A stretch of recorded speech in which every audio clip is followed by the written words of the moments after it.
Morning. How are you doing? Today I just want to sit there and say we need to thank God for everything we go through. Whether it's trials, whether it's tribulations, whether it's pain, whether it's deception, whether it's the anger. Release all that to God right now and give Him that opportunity what you're giving. Everything that you're doing out in the world. Give God that opportunity to know that He is the shepherd of your life.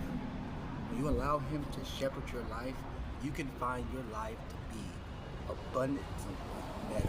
You can find yourself to understand that through God's power, God's strength, you are capable of doing anything in this world.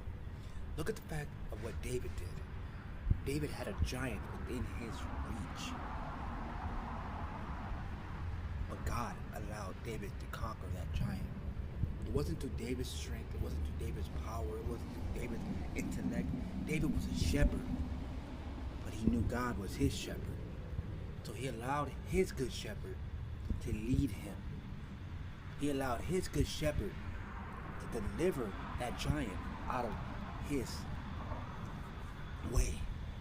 So whatever stands in your way right now, whatever giant you have in your way, whether it's anger, whether it's pain, whether it's deception, whether it's greed, whether it's jealousy, whether it's money, whatever you allow to stop the blessings that God has in store for you, release that to God.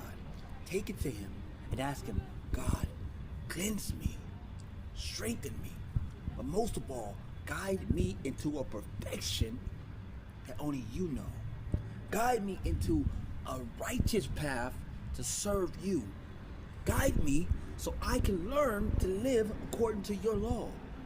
But most of all, Father, guide me so I can learn to love you.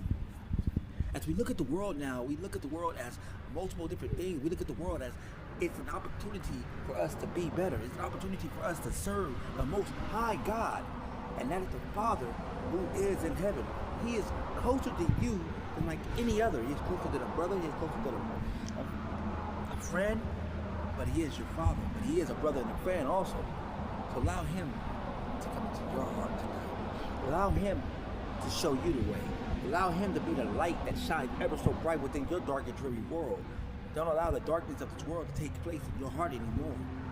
For God is the light, and He is the strength. But He is your provider, and He is your King. The King of Kings can set you free. So what do you want to do with your life tonight? I thank God.